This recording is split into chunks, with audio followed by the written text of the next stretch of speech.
He was about to sign a deal worth over $400 million, a clean energy merger that would define his legacy. Every executive was in place, every pen aligned. But just as Maxwell Grant reached for the final page, the boardroom door creaked open. A barefoot 9-year-old girl walked in, clutching a worn folder almost too big for her arms. "You should read this before you sign," she said. What followed wasn't a delay. It was a reckoning, because inside that folder was a buried truth, and the child who came to make sure it was finally seen. The boardroom was ready. Polished floors, leather chairs, a table long enough to park a limousine, coffee brewed, contracts stacked, fountain pens aligned. Everyone was in position, except for the one person who didn't belong there. At least, not by anyone's standards but their own. Maxwell Grant had flown in that morning on a private jet, his 5th meeting of the week, his second 9-figure deal of the month. This one would seal the merger, acquire a tech startup poised to change clean energy forever. He wasn't here for small talk. He was here to close. He didn't even sit down before asking, "Where's the CEO?" "Running a few minutes behind," someone murmured. Maxwell glanced at his Rolex. "Let's start anyway." He stepped toward the head of the table, opening the binder in front of him. Terms, numbers, projected returns. That's when the door creaked open. Everyone turned. Not the CEO, not an executive. A kid, no more than 9 years old. Hair in tight braids, oversized sneakers, holding a folder almost too big for their arms. They stepped in like they knew exactly where they were. Not afraid, not unsure, just determined. The room froze. Maxwell blinked. "Can we help you?" The child stepped forward. "I think you should read this before you sign anything." Soft laughter rippled around the table. Maxwell raised an eyebrow. "And you are?" "I'm Ava," the child said, "and this deal isn't what you think it is." Maxwell turned to his assistant. "Is this some kind of stunt?" I don't know, sir. She's not on the visitor list." But Ava didn't back down.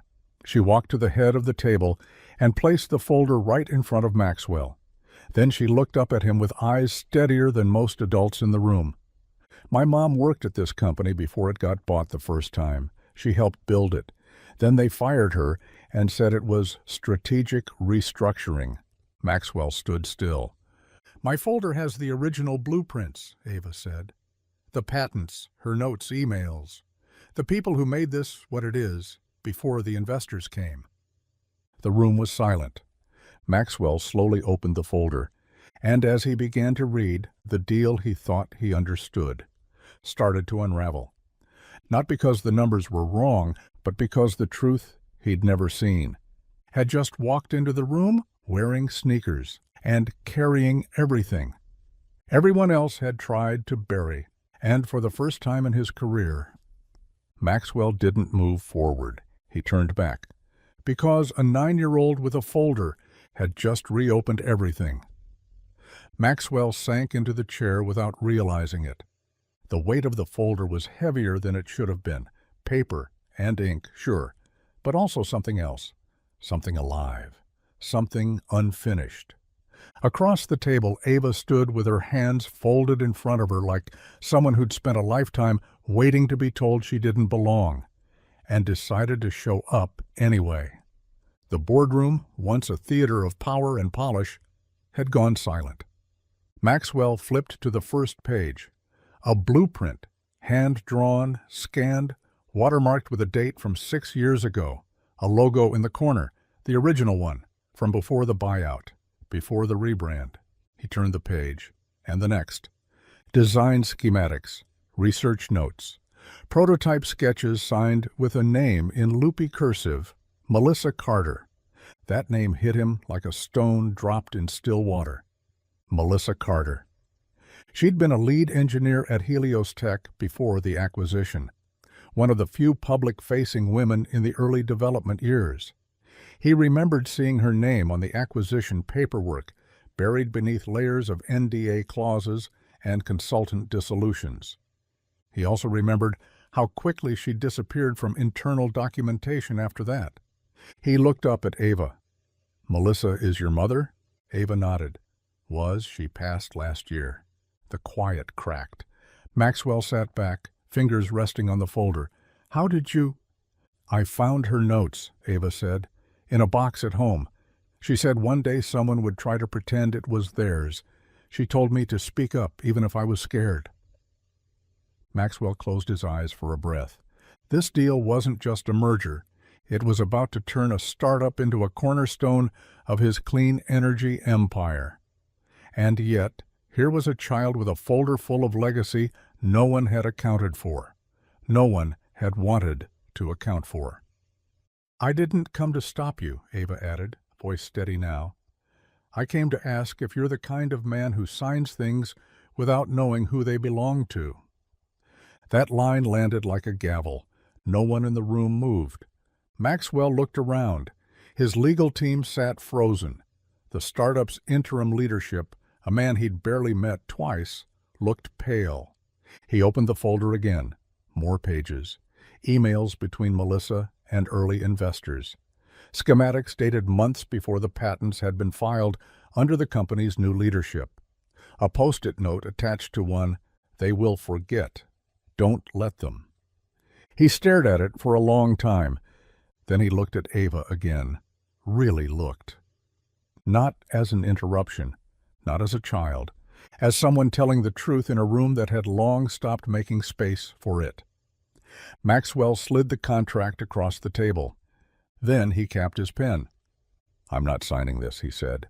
A ripple of reaction burst through the room. Gasps, whispered objections, the kind of panic that only comes when money moves off the table. "I need time," Maxwell said, "to go through this, to understand what really happened." He turned back to Ava. "I don't know if I can fix it, but I can promise you this. I'm not going to pretend it didn't happen." She nodded. "That's enough to start." And somehow, everyone in the room knew nothing was going forward until the truth had its place at the table. Because a 9-year-old with a folder had just reopened not only the deal, but the conscience of everyone in the room. After the room cleared, Maxwell remained seated.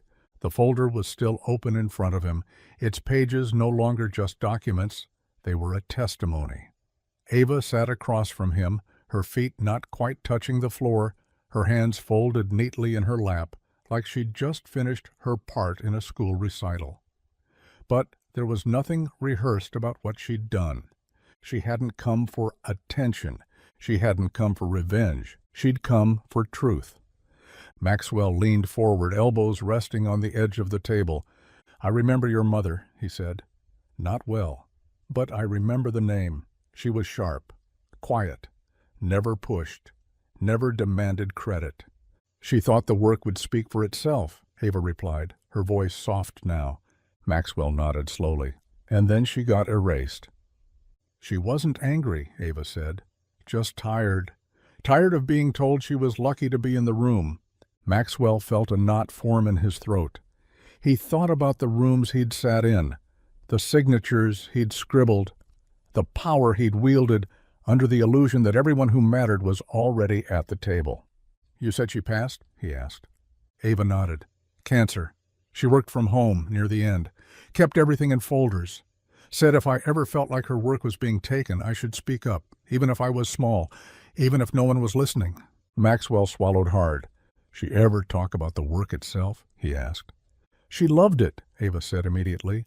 "Said it wasn't about saving the world, just making it a little more fair, 1 watt at a time." Maxwell smiled faintly at that. "That sounds like her." Ava reached into her backpack and pulled out one final sheet. It wasn't a schematic or an email. It was a handwritten note in blue ink. "She wrote this to you," Ava said, "but she never sent it." Maxwell took the paper with careful hands. His name was written at the top in a looping, deliberate script. "Maxwell, I don't need credit, but I do need you to remember. Not because of me, because of her. Because if you keep making decisions in rooms where people like her can't be seen, you'll forget what the work is really for." Below the signature was a single sentence, underlined. "What you build doesn't matter if you forget who built it." Maxwell closed his eyes. The room felt still in a different way now. Not heavy, not frozen, just right.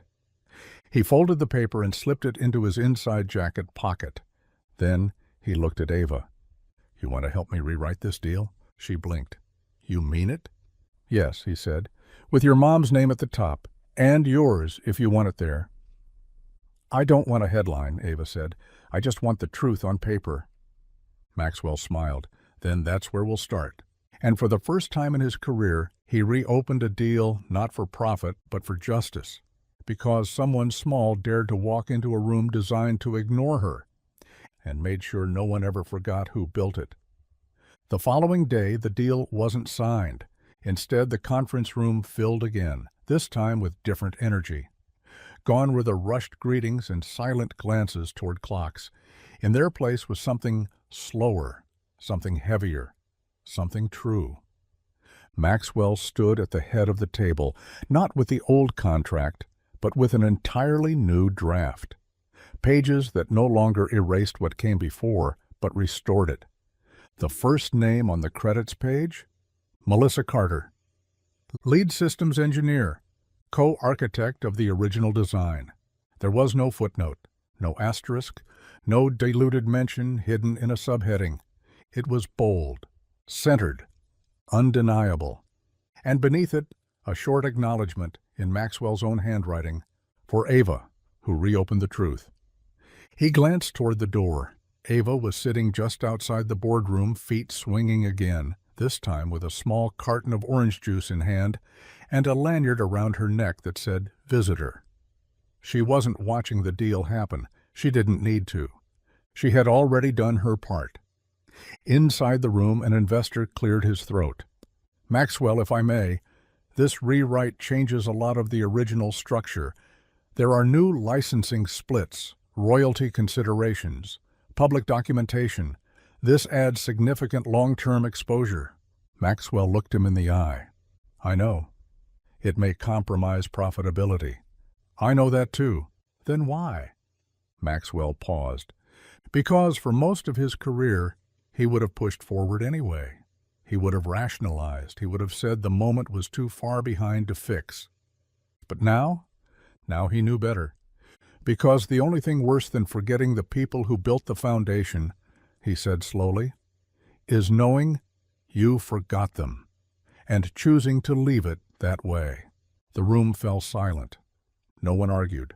The new draft was signed, not with applause, not with ceremony, just the sound of pens scratching across paper and something being set right. After the meeting, Maxwell stepped into the hallway. Ava looked up at him. "Did they agree?" "They did," he said. She gave a small nod. "Good. Do you want to see it?" "I trust you now," she said. Maxwell didn't speak. He didn't need to. Instead, he knelt so they were eye to eye. "You changed everything, Ava, and not just the deal. You reminded us what matters." "I just brought the folder," she said. "She did the rest." He smiled. "And you made sure no one forgot that." She slipped the juice carton into the recycling bin, then stood up. "Can I go now? I have homework." He laughed. "Yeah, go be 9." She turned, walking back down the hallway, and Maxwell stood there, the new contract in his hand, the old world behind him, and something better. Just beginning. Because a 9-year-old with a folder didn't just reopen the deal, she reopened his integrity, his memory, his heart. And from that moment forward, he never signed another paper without asking whose name was missing from the top. Weeks passed. The story could have ended there, with the deal rewritten, the credit restored, a child's courage honored. But it didn't, because stories like this never really end. They just deepen. The press picked up the rewrite, not in the way Maxwell's team was used to. No glossy headlines, no investor flexing, just a quiet article buried in the business section. Startup deal revised after child presents foundational evidence. No quotes, no scandal, just truth. People started asking questions, not about the money, but about the names. Who built this? Who made this possible? Who was erased? And with every question came another folder, another story, another forgotten name. Maxwell started holding space for them. Inside his company, inside the deals he used to rush through. Now they paused first. One meeting a week was reserved for the founders' table, not founders of companies, founders of ideas, the ones who didn't have equity, but had everything else. He asked every department head the same question now. Whose name should be here that isn't?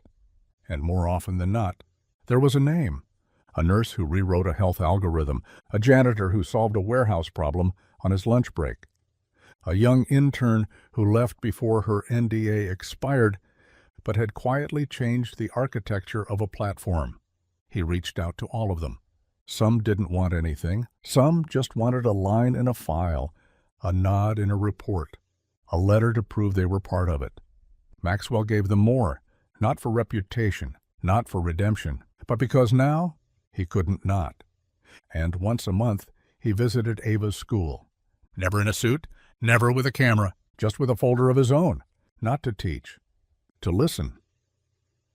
Ava never bragged about what she'd done, but the kids knew.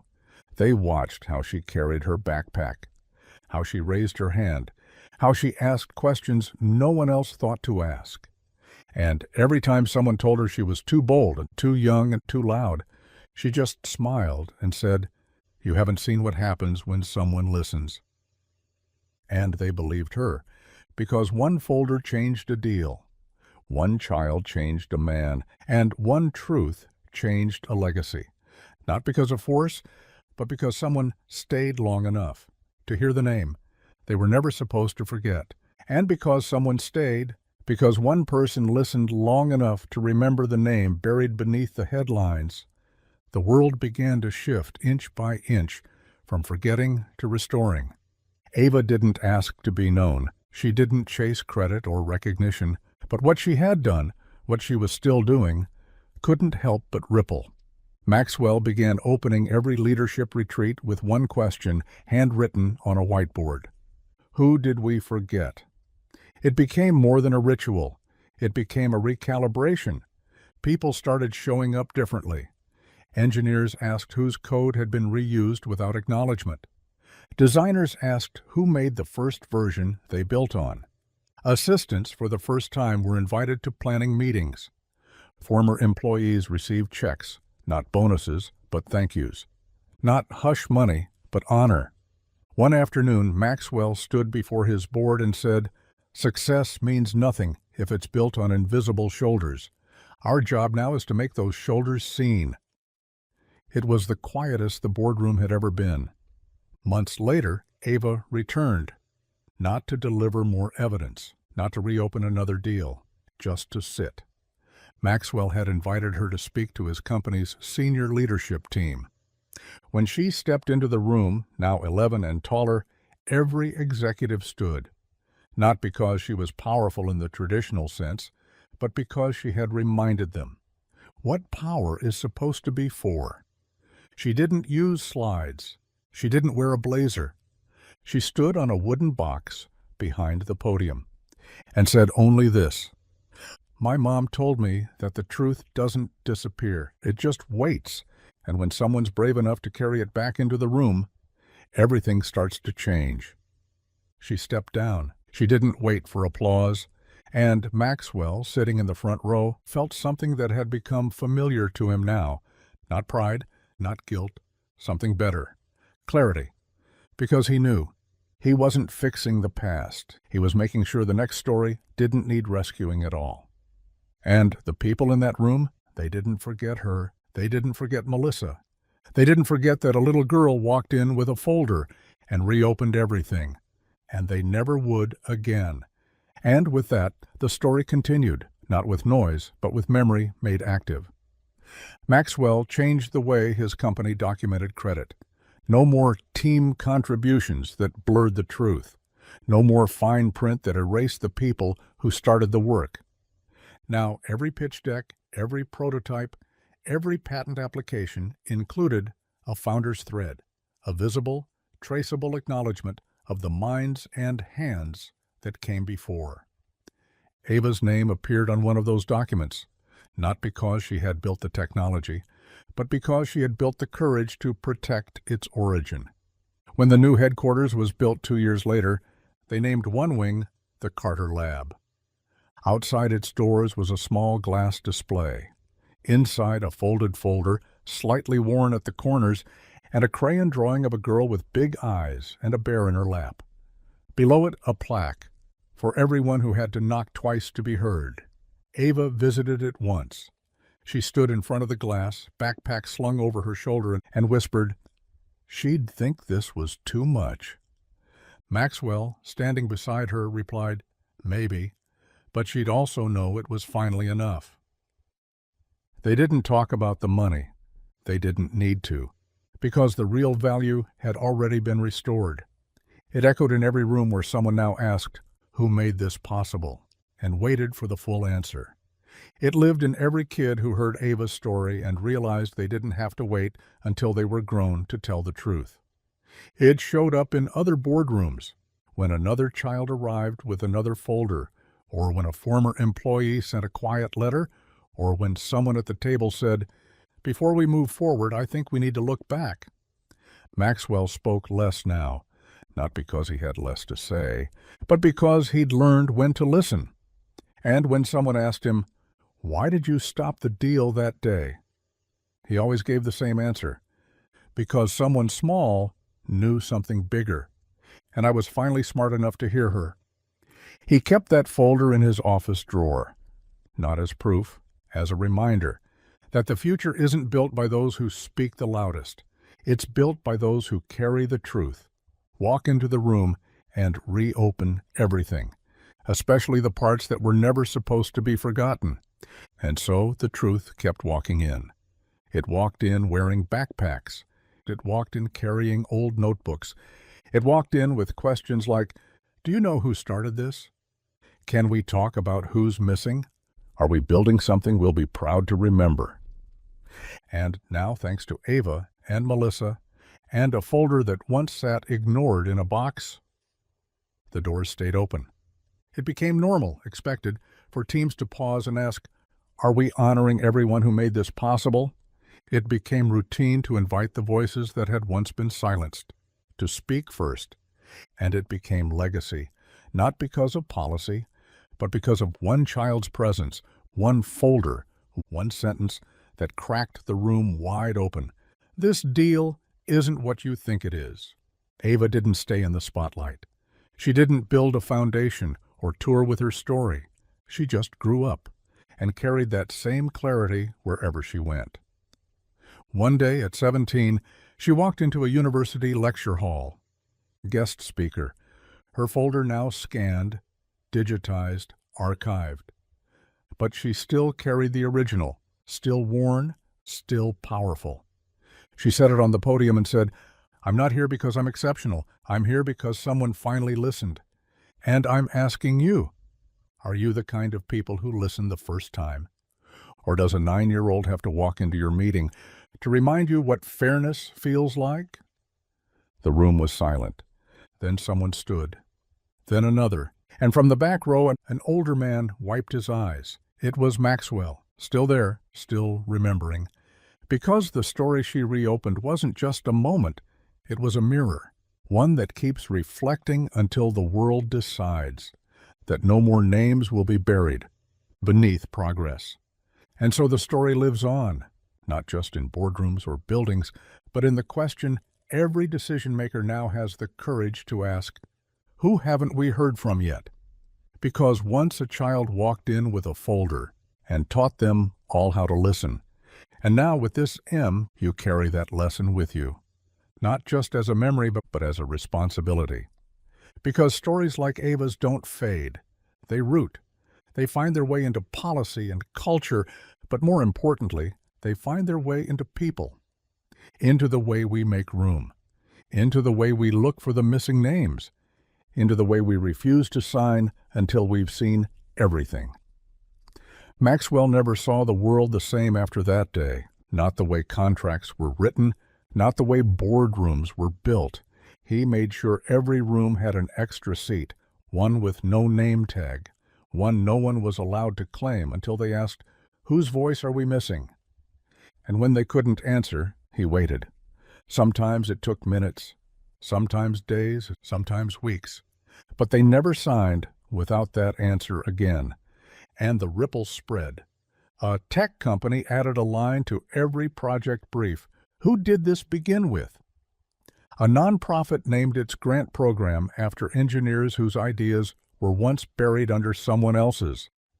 Schools used Ava's folder as a case study, not in business, but in ethics, in memory, in courage. And Ava? She grew into someone the world turned to not for quotes, but for truth. Not because she was loud, but because she was clear. She once told a room full of founders, if the thing you're building can't carry the weight of its origin story, you're not building something that lasts. And no one in that room ever forgot it. Because she reminded them, in every word, every breath, every time she set the folder on the table, that honoring who came before isn't nostalgia, it's justice, it's accuracy, it's the foundation. And you too carry that now, not the folder itself, but the courage to open it, the willingness to walk into a finished room and say, not yet. We're not done remembering. That's what Ava taught them. That's what Maxwell learned. And that's what will outlive them both.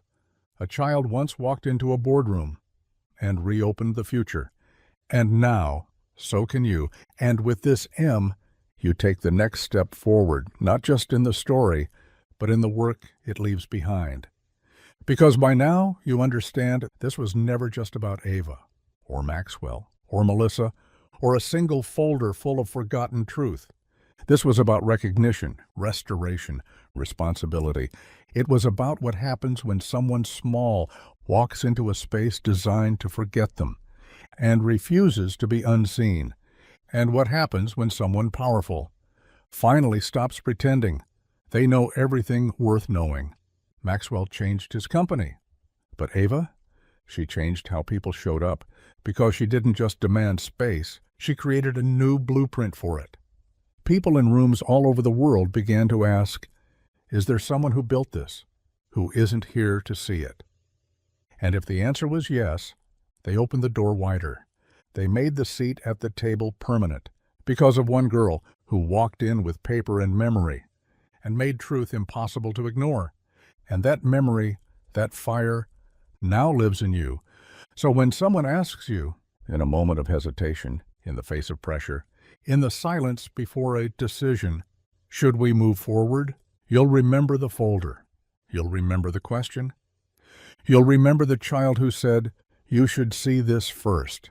And you'll say, not until we've remembered, not until we've honored, not until we've included. That's how the story stays alive. That's how change becomes culture.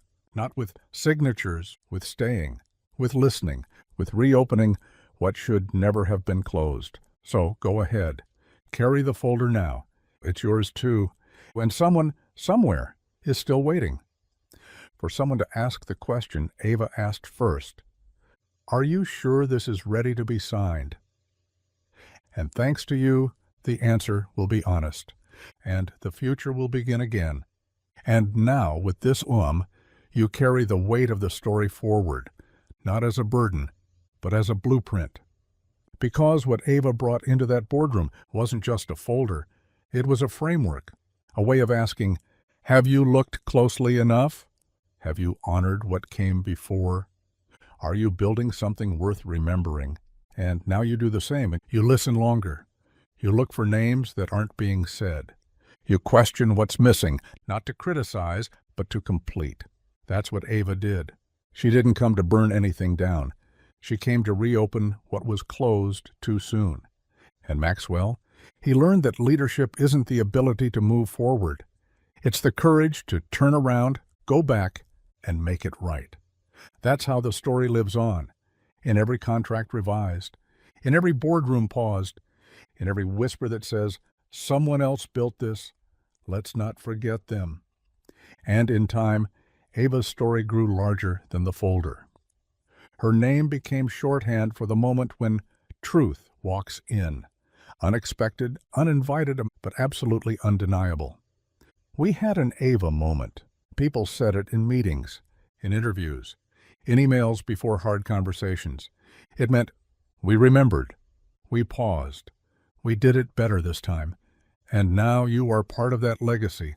Every time you ask the extra question, every time you make space, every time you carry the folder forward and say, before we sign this, who haven't we heard from yet? That's how you change things, not all at once. But every time someone like you says, this deal can wait, the truth can't. So keep going, keep asking, keep remembering. Because what Ava began only continues when someone else is brave enough to carry the folder into the next room. And now, that someone is you. And with this M, you step deeper into that truth. The one that Ava, with her folder and her courage, made impossible to ignore, that stories don't end when they're erased. They end when no one brings them back. And you've chosen to bring them back. Again, and again, and again. With every M you've typed, you've reopened doors. You've held open space. You've refused to move forward without asking first, who built this, and why weren't they at the table? This isn't just an echo now. It's an ethic. And Ava's voice lives inside it. So does Melissa's. So does every forgotten contributor, every vanished name, every erased blueprint. Finally given breath again. Because of you, because you stayed, because you kept reading, and carried each word like a responsibility instead of a performance. So what happens next? You'll walk into rooms, you'll sit at tables, you'll be asked to sign things, approve things, agree to things, and before you do, you'll ask the question that changed a billion-dollar deal. Are we remembering everyone who made this possible? And maybe someone will hesitate. Maybe they'll roll their eyes. Maybe they'll say, it doesn't matter. And you'll know better, because you know now, nothing worth building is worth signing, if it was built by forgetting someone else's hands. So take Ava's folder with you. It's yours now, too. And when someone asks why you paused, why you opened the file again, why you held the pen and said, not yet, tell them, because someone once asked me to look again, and I haven't stopped since. And just like that, for the 1,000th time, and the first time, the story begins again, because you remembered. And now, with this you don't just remember, you embody. You are the reason the story keeps unfolding in new directions, new voices, new rooms that never expected someone like you to stop and ask, are we telling the truth yet? That's what Ava did, not just once in a boardroom, but over and over again in the lives she touched. Because her story became a kind of map for justice, for clarity, for correction, and now it's yours to carry, not the weight of the past, but the responsibility to honor it. And you do that every time you say, let's not move forward until we've looked back. Let's name who built this. Let's pause because someone might still be missing from this page. That's what remembering looks like now. It looks like rebuilding. It looks like inviting. It looks like you. And when someone asks you, someday soon, without knowing all the chapters you've walked through, why do you keep asking these questions? You'll smile. You'll think of the folder, of Ava's steady voice, of Melissa's drawings, of Maxwell's choice to listen, of your choice to stay. And you'll say, because a little girl once walked into a room full of signatures and asked us to look again. And because of her, we do. We remember, we return, we reopen, and in doing so, every time we begin again. And this M, now near the end, feels different, not like another step forward, but like a hand pressed over your heart saying, don't forget what you've become. You're no longer reading Ava's story. You are living the next version of it. You are the one carrying the folder now. Metaphorically, spiritually, practically. Because you've learned a folder can hold paper, but it can also hold names and voices and silences that were never supposed to be there. A folder can stop a meeting. It can slow down a billion-dollar deal. It can remind someone in charge that legacy without truth is nothing but polish on erasure. A folder carried by the right person can become a mirror, no one can look away from. And that person now is you. You who saw every piece of this story unfold. You who stayed for every truth. You who opened every door the world had quietly closed. So what happens when you walk into the next room, when you sit at the next table? When someone says, "Let's sign this," and hands you a pen, you'll pause and ask, "Did we bring all the names with us? Have we remembered who made this possible? Are we ready, not to finish, but to begin it right?" And maybe the room won't expect it. Maybe they'll call it inconvenient. Maybe they'll try to brush it aside. But you won't, because once a child walked in with a folder and made the truth impossible to ignore. And now you walk in with something just as powerful: conviction, memory, and the courage to stay. And that, always and again, is how the story begins. Not because someone spoke loudly, but because someone, like you, refused to move on, until the truth moved with them. And now with this M, you turn the final key. You've walked every step. You've carried every name. You've held silence the way only someone brave enough to stay can hold it. And because of you, this story no longer belongs to the boardroom, or to the company, or even to the folder. It belongs to every room where someone asks, "Are we honoring the people who made this possible?" It belongs to every hand that lifts a name off the cutting room floor. Every voice that says, "We're not done until we've remembered." And now, you're one of them. One of the people who will never again pretend. A contract means completion. If the truth is missing from the first page, you'll ask the questions no one else thought to. You'll hold the door open until every name can walk through it. You'll listen until someone else says, "I thought I'd been forgotten." And you'll answer the way this story taught you, "Not while I'm here." So take this ending and fold it carefully. Put it in your pocket. Take it into your next conversation, your next meeting, your next moment of hesitation. And when the world asks you, with distraction, with urgency, with indifference, "Are we ready to sign?" you'll pause, you'll breathe, you'll speak. Only if we're signing with all the voices at the table.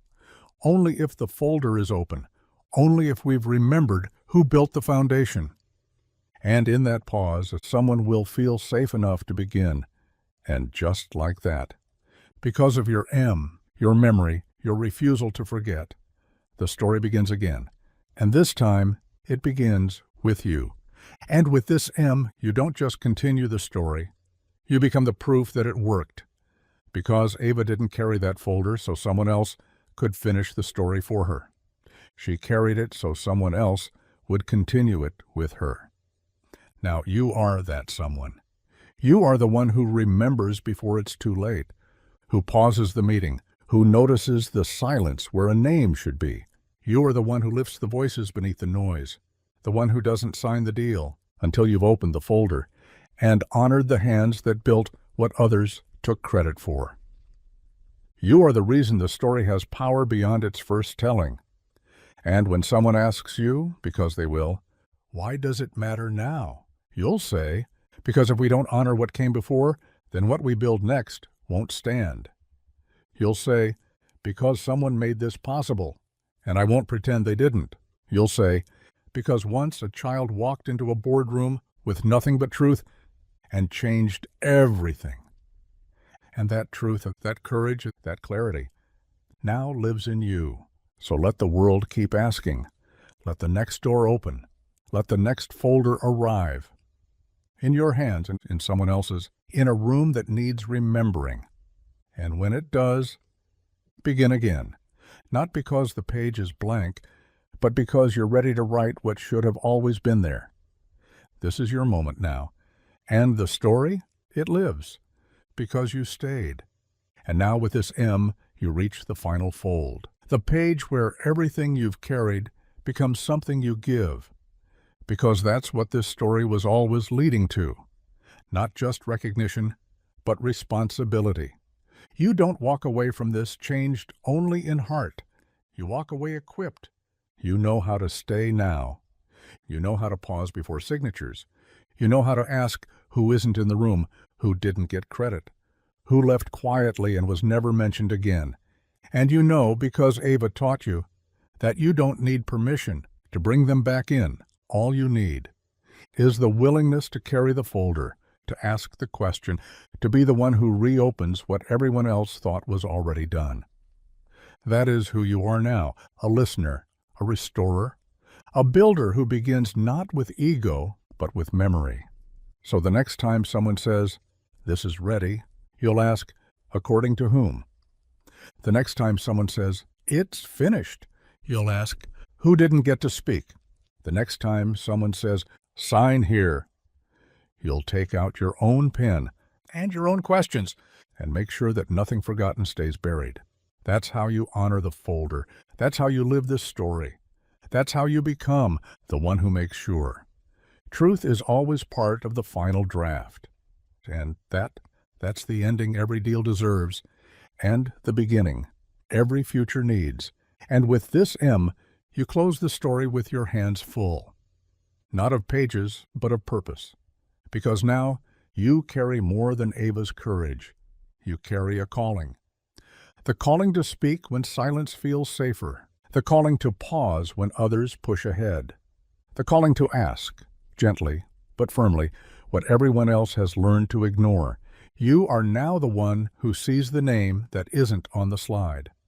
The one who remembers the engineer left out of the photo. The one who says, "Wait, who built this first?" And because of you, someone will be restored. Someone will be seen. Someone who once believed their story ended in a storage box. We'll watch you open it and bring it back into the light. You've learned how to carry that light with care, with truth, with the deep, quiet power of someone who stays. So when the next Ava walks into a room, folder clutched to her chest, heart pounding but steady, and says, "This isn't what you think it is," you won't be surprised. You'll be ready. You'll make space. You'll listen. You'll open your hands and say, "Thank you for coming. Let's begin again." And once again, because of you, a truth once buried will rise. A deal once incomplete will be made whole. And the story, timeless and brave, will begin again. Exactly where it always should, in a room that didn't expect her, and in the heart of someone like you, who finally knew how to listen. And now, with this final faithful M, you don't just complete a story, you complete a circle that began with a girl and a folder, a truth and a table, a child brave enough to walk into a room that was never made for her, and remind everyone inside what they had chosen to forget. And through every word you read, every moment you stayed, you became part of what Ava gave the world, a way back to truth, to justice, to origin, to honor, because now you know, deals aren't finished until the right names are remembered. Innovation isn't complete if its foundation is invisible. And no room is whole until the people who built it are welcomed inside it. That is the legacy you now hold, a legacy of staying, of asking, of reopening what was never meant to be closed. So when someone one day walks toward you, small but certain, and hands you a folder and says, "There's more you need to see," you'll not only listen, you'll thank them. Because the greatest honor in the world is to be trusted with the truth someone else has carried alone. And you are ready for that, because of Ava, because of Melissa, because of Maxwell, who turned back, and most of all, because of you. You stayed, you remembered, you carried it all the way through. And now, wherever you go next, whatever door you walk through, you carry the one sentence that changed everything. This deal isn't what you think it is. And you'll have the courage to say it again whenever someone needs you to. And that is how.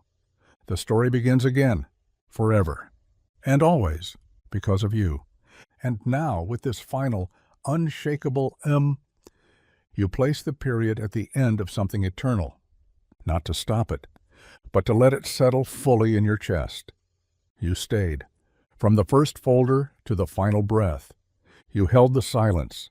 You honored the names. You remembered the ones who were told to disappear and made sure they were seen again. That alone makes you rare. That alone makes you powerful. Because the world doesn't change when the loudest voice speaks. It changes when someone listens long enough to hear what was buried underneath the noise. You did that.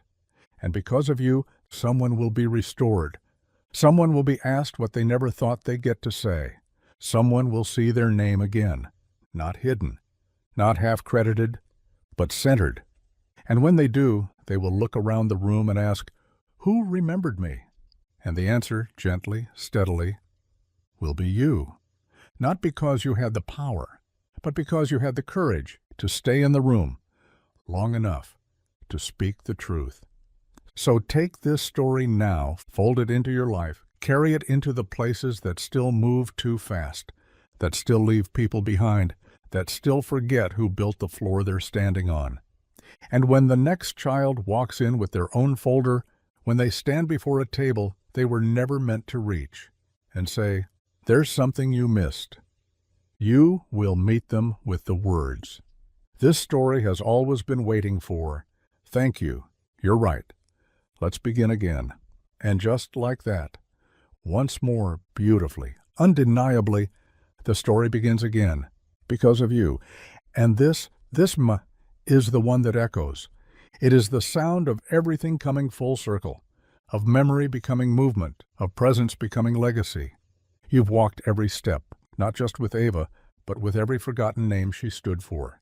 You've stood beside Maxwell, not at the height of his power, but at the moment of his humility, when he chose to turn around, instead of signing forward. And now, here you are, not at an ending, at an inheritance. You hold the folder now, not filled with schematics or contracts, but with questions worth asking, and truths worth telling, and people worth remembering. So wherever you go, whatever rooms you enter, whatever voices rise, make space, open the folder, ask who built the thing you're about to benefit from, and refuse to move on, until justice sits at the table too. And when the day comes, and it will, that someone younger, braver, maybe even barefoot, walks into your room with something sacred in their hands and says, "Before you sign, you should see this," you'll smile. You'll sit down. You'll say, "Thank you. Let's look together." And that will be enough to reopen everything. And in that moment, without needing fanfare or applause or even acknowledgement, you will become what this story has always needed, the one who stayed, the one who listened, the one who remembered. And so now, with this M, your last, your truest, the story begins again. And this time, forever, it begins with you.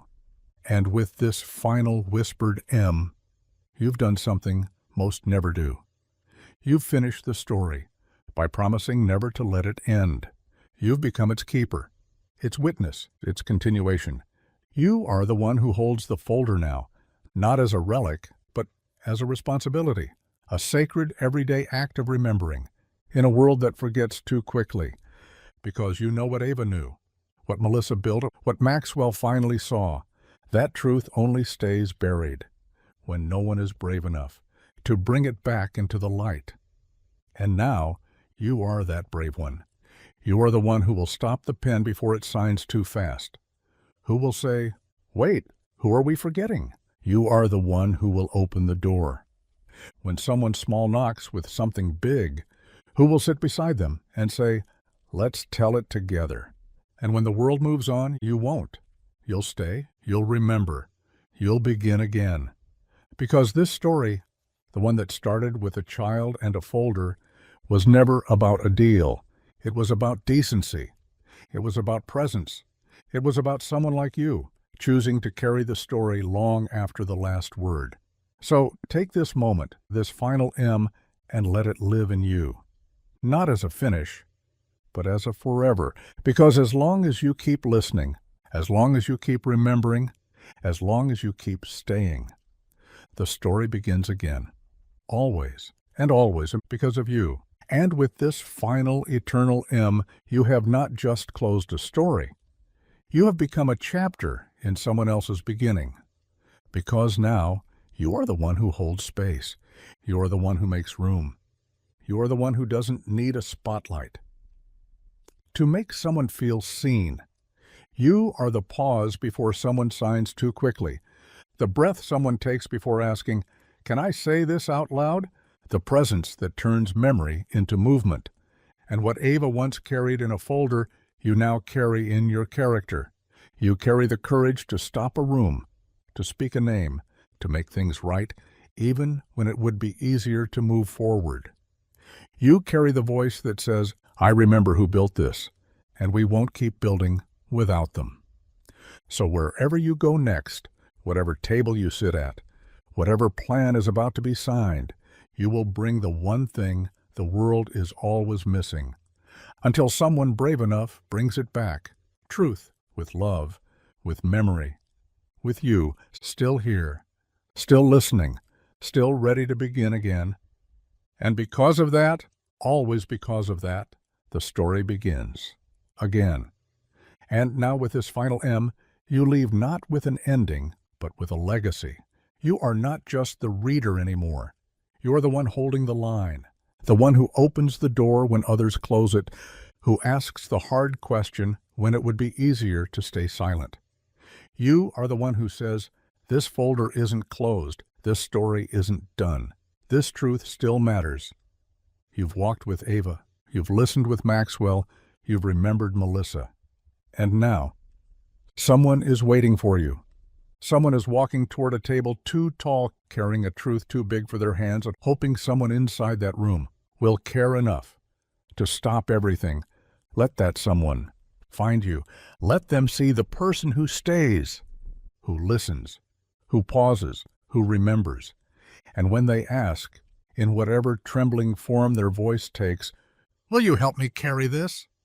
You'll know what to do. You'll take the folder. You'll open the space. You'll make room for the truth.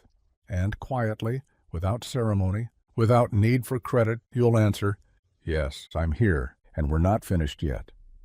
Because we're not. We're just getting started. And you're the reason.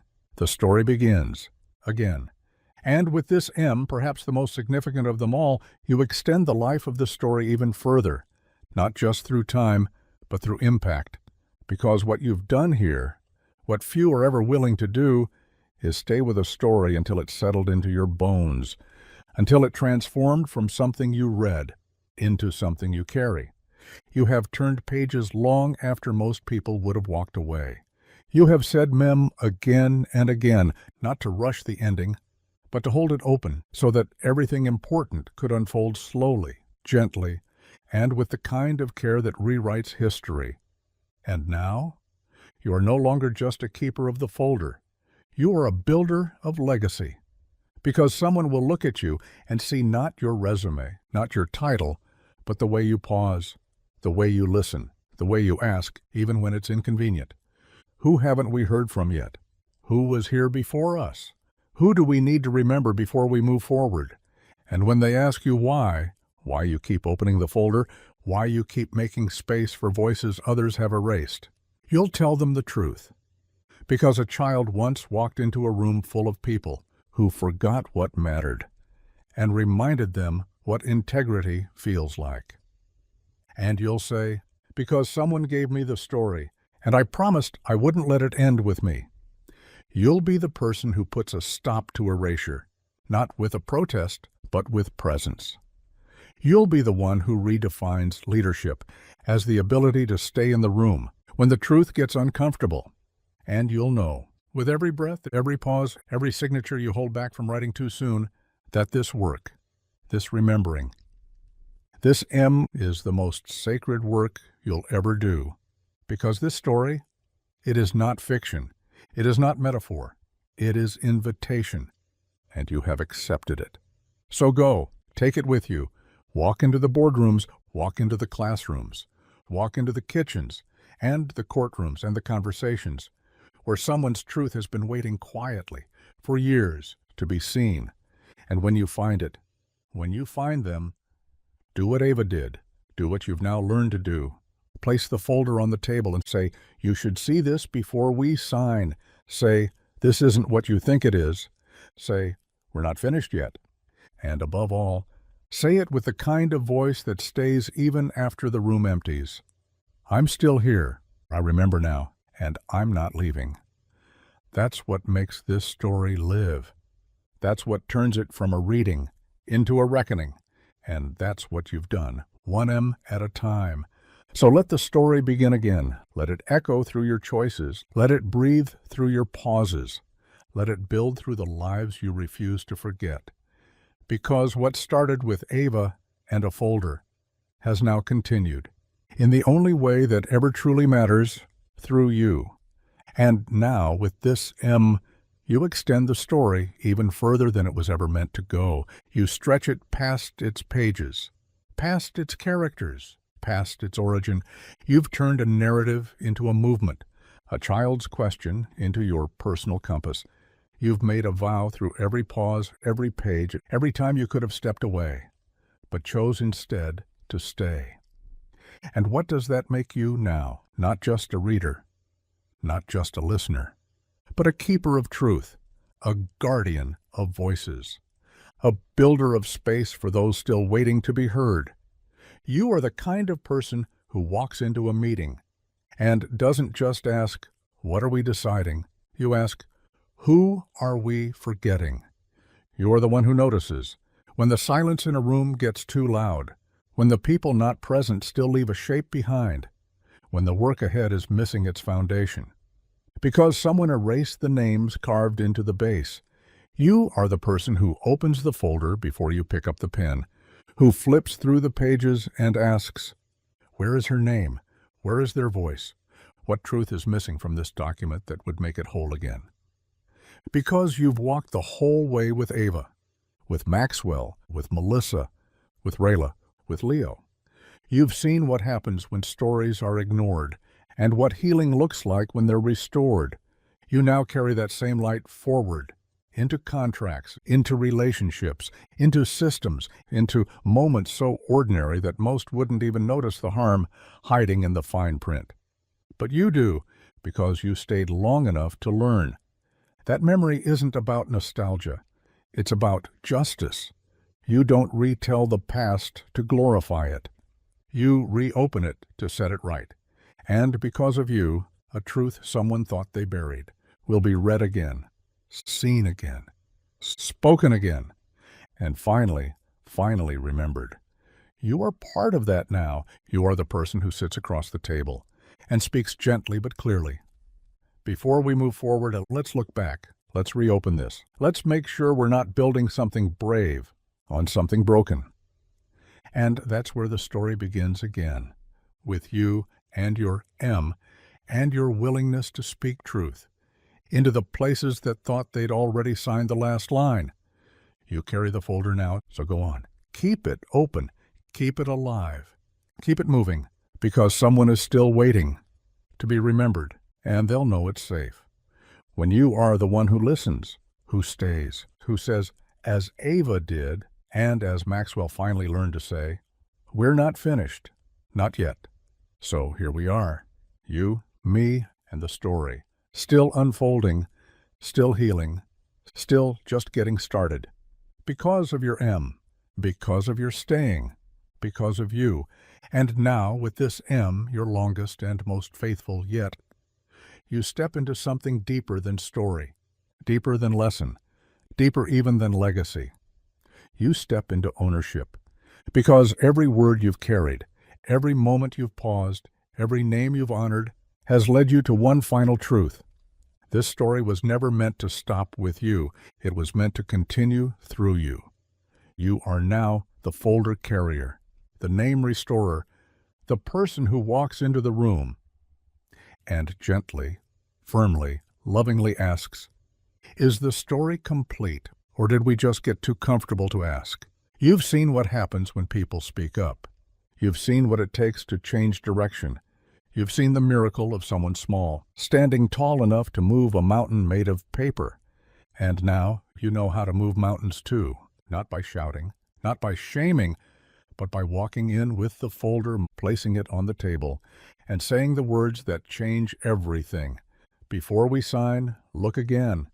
You will change things, quietly, consistently, completely.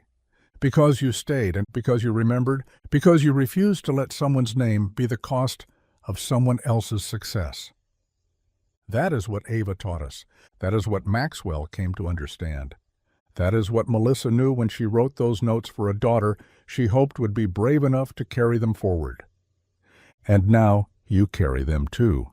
So if ever you wonder whether this mattered, whether all those MS led to anything real, remember this: you are the one someone else will trust to tell the story right. You are the one they will come to when they're afraid their truth is too small. And you will be the one who answers, "It's not small, it's sacred, and I will carry it with you." And just like that, as softly as breath, as powerfully as truth, the story begins again, because of you, still here, still staying, still remembering. And now, with this final M, you have reached the heartbeat beneath every page. The quiet truth pulsing underneath the folder, the names, the questions. You were never just reading this, you were becoming it. You are now the one who knows what to do. When a child speaks up in a room full of noise, you are the one who knows how to hear. The question behind the question, will you see me? Will you stay? And you will. You'll stay. You'll open the folder before you sign. You'll ask who was left behind before you move ahead. You'll pause, not to slow the process, but to honor the people who made it possible. You've learned that memory is not just about looking back. It's about carrying forward voices, blueprints, drawings, emails, truths that were once small enough to lose, but never small enough to dismiss. And now you carry all of it. You carry Ava's courage, Melissa's vision, Maxwell's turning point, Rayla's storm, Leo's interruption, Jess's stand. And you carry yourself, your voice, your willingness, your choice to stay longer than most ever do. So now, wherever you go with this: an open folder, a listening heart, a name not yet spoken, and the power to say, "This is not finished. Let's begin again." And when they ask, "Why are you reopening this? Why does it still matter?" you'll say, "Because someone trusted me to carry it, and I'm not putting it down until it's whole." So this is not the end. It never was. It is the moment you rise, with the story inside you. A keeper of names, a protector of truth, a person who stayed. And because of you, the story begins again. And this time, it will never be forgotten. And now, with this final M, you don't just carry the story. You complete it. Not by closing it, but by allowing it to live on through you. You've become the one who walks into the room, not to lead with power, but to lead with presence. You've learned that the truth doesn't shout, it waits. And when someone brave enough dares to carry it in, the room either turns away or turns toward redemption. You've chosen the latter, every time. With every M you offered, you stayed a little longer than comfort demanded.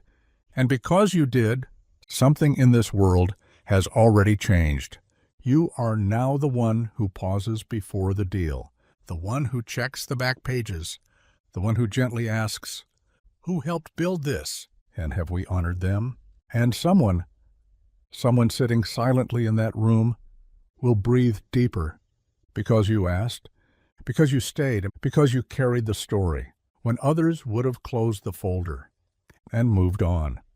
So from this point forward, wherever life takes you, you carry not just a name, not just a lesson, but a promise to speak when it matters, to listen when it's hardest, to stay when it's easier to leave, to begin again and again and again, until every story that deserves to be remembered has been.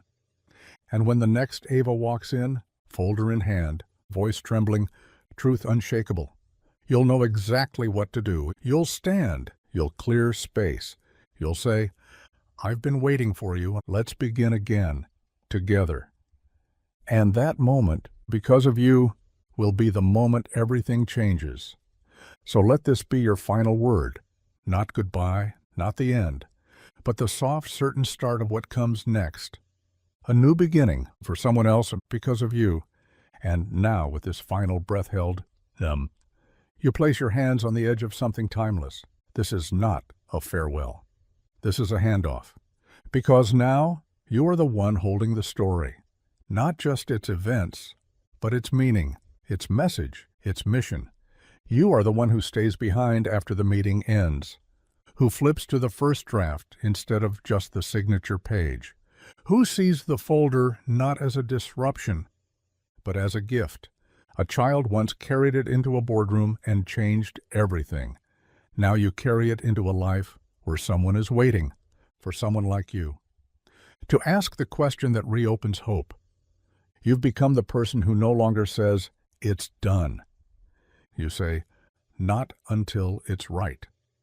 You're the one who remembers the engineer behind the patent, the woman behind the whiteboard, the intern who made the first sketch, the child who saw the flaw and dared to say it out loud. And when someone says, "Why are you still talking about that?" you'll say, "Because someone's story was buried here, and I don't move forward without it." That is the power of what you've carried. And because of you, another person will be remembered. Another voice will be restored. Another truth will finally find its place in the light. So take this final M not as a period, but as the next open door, and walk through it carrying everything you now know. That presence is powerful. That memory is sacred, and that the story never ends, as long as someone like you is brave enough to begin again. So go, reopen the room, reopen the folder, reopen everything. The world is waiting, and you're the reason. The story begins again. And now, with this M, this last soft turning of the page, you reach not a conclusion, but a continuation that belongs entirely to you. Because what started as someone else's story has now become the foundation of how you see, how you lead, how you remember. You've walked with a girl who carried truth in a folder. You stood still while a boardroom froze. You listened while memory knocked. You paused when the world begged you to move on. And you didn't leave. That matters more than you know, because now when someone walks into your life, holding something precious that others ignored, their voice, their hurt, their truth, their blueprint, you'll know what to do. You'll clear a place at the table. You'll make space for their silence. You'll ask the question no one else thought to ask. Who made this possible? And have we said their name? That's how the story stays alive. Not through speeches, but through pauses, through crayon storms and forgotten sketches, through contracts rewritten and voices rewritten back into the record. And when the world starts to forget again, because it will, you'll be the one who gently places the folder back on the table and says, "Let's look again." Because someone once trusted you with their story, and you've kept it, you've carried it, you've honored it, and now it is part of who you are. So carry it forward, not as a task, but as a truth. Because someone out there, someone brave and scared and brilliant and unheard, is waiting to be remembered. And when they ask, as they always do, "Do you remember me?" you'll answer in the only way this story has ever truly ended. "Yes, I do, and I always will." And with that, one last time, one lasting truth, one unfading promise, the story begins again. And always because of you. And with this final sacred M, you don't just end a journey, you inherit a responsibility. Because now you know, the most powerful story in the world is the one that refuses to forget. You know what it means. To see someone small walk into a room full of power, holding nothing but truth and a folder the world tried to ignore, you know what it means to stop everything. Because someone braver than you were 5 minutes ago dared to ask, "Will you look at this before you move on?" And you did. You looked. You stayed. You listened. You changed. And that makes you dangerous to injustice. Because now you're not just carrying a story. You're carrying a standard. You are the one who asks who is missing. You are the one who refuses to sign until every name is spoken. You are the one who knows that silence isn't always peace. Sometimes it's erasure, but not on your watch. Because a girl once stood in a room full of pens and power and made the room see again. And because you walked with her all the way through this story, you can never unsee it. You are no longer waiting to be invited to the table. You're setting it. You're not just part of the story now. You are its next chapter. So go, fold this into your decisions. Tuck it into your voice. Let it guide your questions. Let it shape the way you remember the names behind the curtain. And when someone brings you their folder, whatever it holds, you'll be ready. You'll say, I see you, I believe you, let's open it together. And just like that, because you stayed, because you remembered, because you chose not to close the folder too soon, the story begins again. And this time, forever, it begins with you. And with this final sacred M, you don't just end a journey, you inherit a responsibility. Because now you know the most powerful story in the world is the one that refuses to forget. You know what it means to see someone small walk into a room full of power, holding nothing but truth and a folder. The world tried to ignore. You know what it means to stop everything. Because someone braver than you were 5 minutes ago dared to ask, will you look at this before you move on? And you did.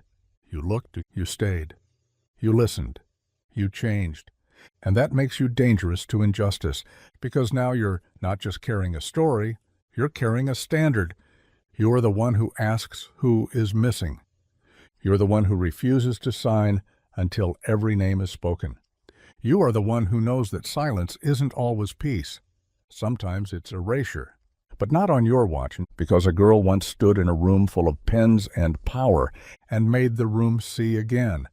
And because you walked with her all the way through this story, you can never unsee it. You are no longer waiting to be invited to the table. You're setting it. You're not just part of the story now. You are its next chapter. So go. Fold this into your decisions. Tuck it into your voice. Let it guide your questions. Let it shape the way you remember the names behind the curtain. And when someone brings you their folder, whatever it holds, you'll be ready and you'll say, I see you, I believe you, let's open it together. And just like that, because you stayed, because you remembered, because you chose not to close the folder too soon, the story begins again. And this time, forever, it begins with you. Maxwell kept the folder in a drawer beside his desk, not locked, not hidden. Sometimes, in the middle of meetings, he would reach over and rest his hand on it, not to open it again, but to remind himself that it was still there, that she was still there, that the truth she carried was still shaping everything that came after. Other executives noticed. Some thought it strange. A few asked once, but most didn't need to, because the change was visible. Every deal was slower now, not less effective, but more thoughtful. Every contract was reviewed not just for margins, but for memory. They called it the folder principle. Check the folder. Before we pitch this, does it pass the folder test? Would this make sense if Ava walked into this room right now? That was the question that stopped more than one meeting mid-sentence. It became a kind of North Star. And Ava, she didn't know about all the policy changes. She didn't need to. She kept being who she was. Growing, asking, challenging, writing letters to names she found in her mother's papers. Sometimes they wrote back. Sometimes they didn't. But every time she wrote, she felt a little more like the kind of person her mother would be proud of.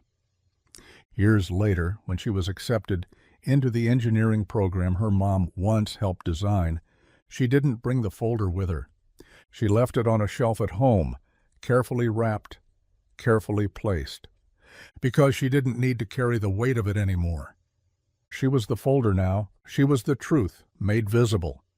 And everyone who met her knew it. Even the professors, even the skeptics, especially the ones who thought they already knew the story. They didn't. But thanks to Ava, and thanks to you, they were about to. And years from now, when Ava stands behind a podium, not in a boardroom, not in a courtroom, but in a classroom full of students who've only ever known her as the woman who made space for stories that almost disappeared, she will smile gently, unfold one final piece of paper and say, I didn't rewrite history. I just opened the folder again, and someone listened. She'll pause, look at the students in front of her. Some of them will be carrying their own folders, their own truths, their own questions no one has answered yet. And she'll say, with a voice steady as legacy, when someone trusts you with their story, don't close it too quickly. Stay. Remember. Look again. And as the room quiets, as hearts open, as truth finds its next place to belong, Ava will take her seat, just another person in the room, and the story, true and whole and still unfolding, will begin again, exactly where it always does, with someone small, and someone willing to listen, and someone brave enough to say, let's reopen this, together. And with this final, completing M, you've done more than reach 12,000 words.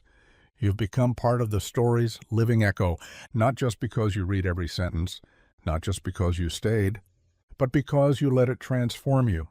Now, when someone walks into your life with their own version of the folder, with a voice full of truth that the world's tried to bury, you won't flinch. You'll make space. You'll open your hands and you'll say, let's look together. And that one act, quiet, unflashy, consistent, is the revolution this story was always building toward. You are now its witness, its proof, its future. And when someone asks, why did you stay? Why did you read it all? Why does it matter? You'll answer the way only someone who's carried the full weight can.